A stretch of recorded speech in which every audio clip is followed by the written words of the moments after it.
रमा जी जीवन के 7 दशक पूरे कर चुकी हैं। नियमित और संयमित दिनचर्या के चलते स्वयं को स्वस्थ रखने का भरसक प्रयास करती हैं वो। फिर भी उम्र के हिसाब से अब शरीर ढलने लगा है। पहले जैसी बात नहीं रही, खास तौर से पाचन शक्ति। जरा भी कुछ गरिष्ठ या मसालेदार खा लेती हैं तो हाजमा खराब हो जाता है। गैस, बदहजमी परेशान करके रख देते हैं। फिर शुरू होता है सिलसिला तरह तरह के घरेलू नुस्खों का। कभी हींग अजवाइन वाला चूरन तो कभी सौंफ। इससे भी बात नहीं बनती तो इनो, दवाइयां, न जाने क्या क्या। रमा जी की परेशानी से सारा घर परेशान हो जाता है।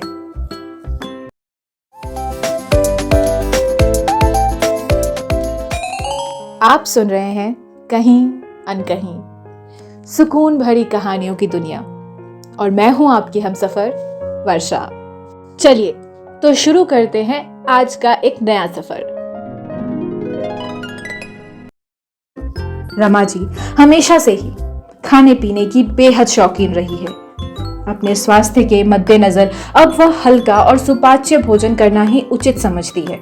लेकिन फिर भी कभी तो मन कर ही आता है ना कुछ मसालेदार खाने का।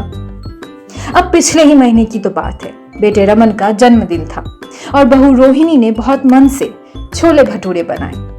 रमा जी ने पेट भर छोले भटूरे खाए। उनकी स्वाद इंद्रियां अभी आस्वादन कर ही रही थी कि छोलों ने आंतों के साथ लड़ना शुरू कर दिया। बेचारी बूढ़ी आंतें कब तक मुकाबला करती, जल्द ही हार मान गई। छोलों ने कोहराम मचा दिया। रमा जी पेट दर्द से दोहरी हुई जा रही थी। बेटा, बहू, पति रमेश जी सब तरह तरह के नुस्खे अपना रहे थे, लेकिन कोई फर्क नहीं। पास खड़ा नन्हा वासु भी दादी की बिगड़ती तबीयत को देख सहम रहा था। स्थिति नियंत्रण से बाहर होने लगी तो रमन मां को ले डॉक्टर के यहां भागा। डॉक्टर ने इंजेक्शन दिया, तब जाकर रमा जी को थोड़ा सा आराम मिला। घर लौट बिस्तर पर लेटी ही थी कि रमेश जी गुस्से से बलबला उठे। जरूरत क्या है यह सब खाने की? जीभ पर काबू नहीं रख सकती हो क्या? खबरदार रोहिणी, आज के बाद रमा को कुछ भी गरिष्ठ और मसालेदार खाने को दिया तो। गुस्से से चिल्लाते रमेश जी कमरे से बाहर चले गए। उस वक्त रमा जी को बहुत दुख हुआ कि उनके कारण उनका पूरा परिवार परेशान हो रहा है। बस वादा कर लिया खुद से, चाहे जो हो जाए कोई ऐसी वैसी चीज नहीं खाऊंगी। कुकर की सीटी से रमा जी की तंद्रा टूटी। घड़ी की तरफ देखा तो सुबह के 8 बज रहे थे। हाथ में पकड़ा चाय का प्याला मेज पर रखा ही था कि रसोई से आती आवाजों ने फिर से अपने पाश में बांधने का प्रयास शुरू कर दिया। आज वासु ने सुबह उठते ही फरमाइश कर दी थी, मम्मा आज आलू के पराठे बना दो ना। आलू के पराठे। रमा जी की बचपन से ही आलू के पराठे में जान बसती थी।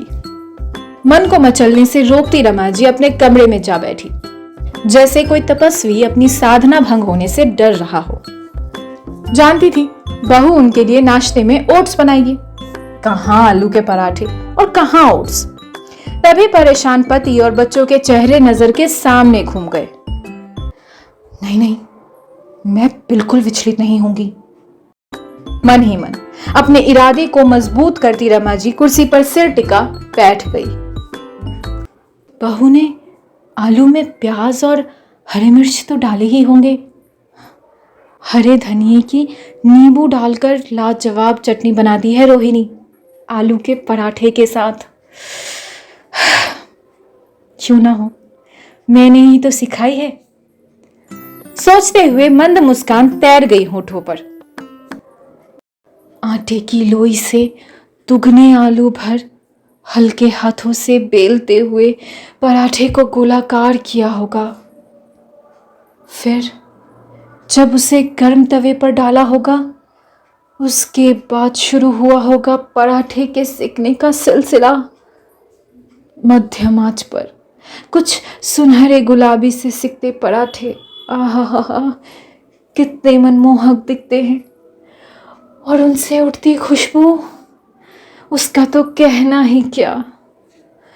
ओह, मैं खुशबू को कितने करीब से महसूस कर पा रही हूँ। ऐसा लग रहा है यह खुशबू नथुनों से जाकर मेरे अंतस को तृप्त कर रही है। रमा! रमेश जी की आवाज सुन रमा जी ने आंखें खोली तो सामने प्लेट में आलू का पराठा, चटनी और दही लिए रमेश जी खड़े थे। उनके पीछे रमन, रोहिणी और वासु थे। रमा जी अचकचा गई, मानो कोई चोरी पकड़ी गई हो। यह लो नाश्ता, प्लेट बढ़ाते हुए रमेश जी बोले। मगर नहीं, फिर से वही परेशानी होगी। रमा जी भयभीत हो गई। रमन ने आगे बढ़ मां के हाथ को पकड़ लिया। नहीं होगा, सिर्फ एक ही पराठा खाना आप, और चूरन भी तो लाया हूं साथ में। मां, मैंने ओट्स भी बनाए हैं, थोड़े ओट्स खाना, थोड़ा पराठा, पेट भी भर जाएगा और मन भी, रोहिणी बोली। रमा जी ने सवालिया नजरों से रमेश जी को देखा। रमेश जी ने आलू के पराठे का टुकड़ा तोड़ रमा जी को खिला दिया। रमा जी उसके स्वाद में खो संतुष्ट हो गई।